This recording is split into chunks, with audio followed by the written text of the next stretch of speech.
ఈరోజు రాహుల్ కష్టం మీద మాత్రమే అందరం ఆధారపడి తింటూ ఉంటే మా మనసుకది చాలా కష్టంగా ఉంది.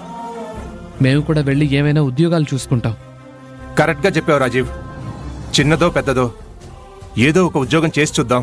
ఇన్ని రోజులు ఆ కనిష్క ఆటంకాలు పెడుతుందని అడుగడుగునా ఆగిపోతూ ఉన్నాం. ఇక ఆగటానికి వీల్లేదు. కష్టపడి ఏదో ఒక జాబ్ చేద్దాం. అమ్మా అభి, ఏ ఉద్యోగం లేకుండా నేనింట్లో ఖాళీగా కూర్చోవడం నా వల్ల కాదమ్మా. ఎలాగైనా సరే రాహుల్ నా సమస్య నుంచి బయటపడేయాలి. అందుకోసం నేను ఏదో ఒక ఉద్యోగం చేయాలమ్మా. మావయ్య, అభి మేం కూడా వెళ్ళొస్తాం.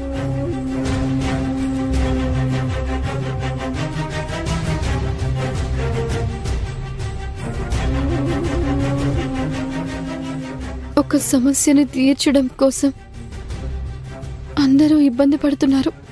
ఏమిటో ఇక్కడ కొంతమంది వాళ్ళు ఏది చెయ్యలేరు, చేసేవాళ్ళని చెయ్యనివ్వరు.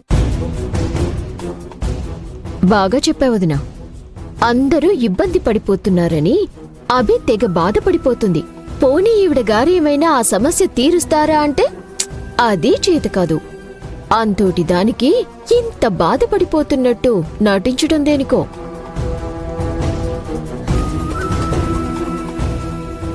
ఎవరిననుకుని ఏం ప్రయోజనంలే ఐరేంద్రి. మన రాతే బాలేదు. అన్నీ కూల్పోయి మనం ఇలా వీధిని పట్టవేంటో, బ్రతకడానికి కూడా ఇన్ని ఇబ్బందులు పట్టవేంటో నాకర్థం కావడం లేదు. ఏదో విధంగా జీవితం వెళ్ళిపోతుంది అనుకుంటే పాపం రాహుల్ చుట్టూ ఇన్ని సమస్యలు.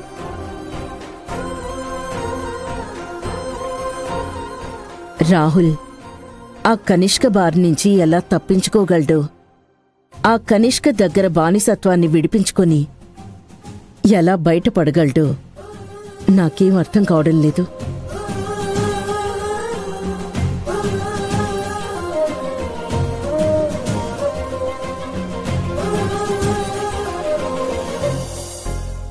ఈ సమస్య నుంచి బయటపడడానికి అందరూ ఏదో ఒక ప్రయత్నం చేస్తున్నారు. నా ప్రయత్నం నేను ఏదో ఒకటి చేయాలి. రాహుల్ బాబుని ఈ సమస్య నుంచి ఎలాగైనా బయటపడేయాలి.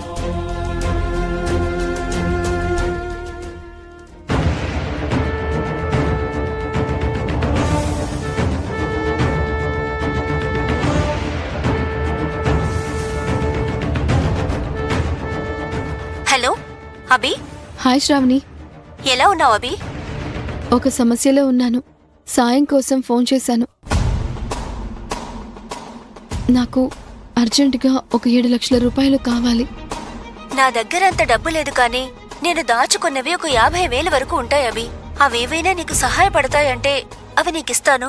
సరే శ్రావణి, ఆ డబ్బైనా పంపిస్తావా? సరే, నీ అకౌంట్కి ట్రాన్స్ఫర్ చేస్తానుండు. అయిన వాళ్లే చేతిలో డబ్బులు పెట్టుకుని లేవు అని అబద్ధం చెప్పే రోజులివి. అలాంటిది మన మధ్య ఎలాంటి బంధం లేకపోయినా నోటి మాటతో నువ్వు దాచుకున్న డబ్బు నాకిస్తున్నావు. నీ సహాయాన్ని నేను జీవితాంతం గుర్తుపెట్టుకుంటాను Shravani. It's okay Abhi. Thank you so much.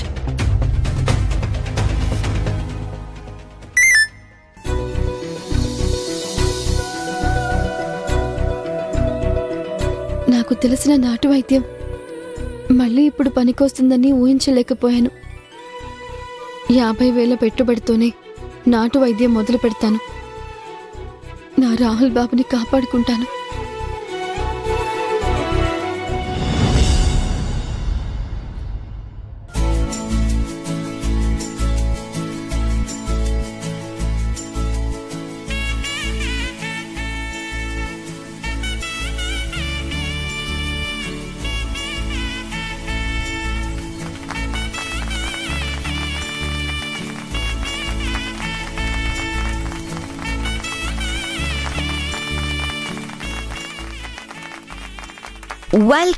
Welcome to our office again బావా. ఏంటిదంతా? నీకు ఘనంగా స్వాగతం పలుకుతున్నాం బావా. అంతగా ఏం సాధించానని ఇంత ఘన స్వాగతం చెప్తున్నావు? నీ బాధ్యతలేంటో నువ్వు తెలుసుకున్నావు. మొండితనానికి పోకుండా మాట విని మళ్ళీ ఆఫీస్కి వచ్చావు. అందుకే ఈ స్వాగతం. వెన్నుపోటు పొడిచి వెన్నపూస రాయటం అంటే ఇదే మరి.